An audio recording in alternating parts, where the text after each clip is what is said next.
Sa Genesis 16, si Sarai, asawa ni Abram, ay nalulungkot dahil hindi siya magkaanak kahit matagal na silang kasal.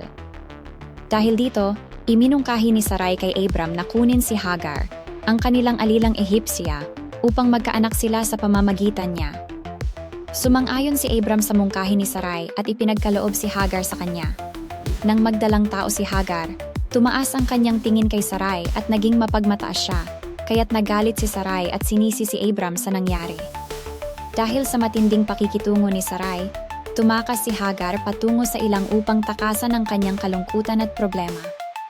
Doon, nagpakita sa kanya ang anghel ng Panginoon at tinanong kung bakit siya tumatakas. Sinabihan siya ng anghel na bumalik kay Sarai at magpasakop sa kanya. Ipinahayag din ng anghel na ang kanyang anak ay tatawaging Ismael, na nangangahulugang dininig ng Diyos, sapagkat narinig ng Diyos ang kanyang paghihirap at pagdurusa. Ipinangako ng anghel na magiging ama ng maraming bansa si Ismael at magiging malakas ang kanyang lahi.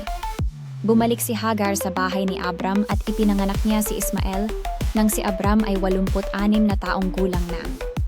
Sa kabanatang ito, makikita ang kahalagahan ng pagtitiwala sa plano ng Diyos, ang kanyang malasakit sa lahat ng tao, at ang kanyang pag-aalaga kahit sa mga hindi inaasahan o nasa mahirap na kalagayan.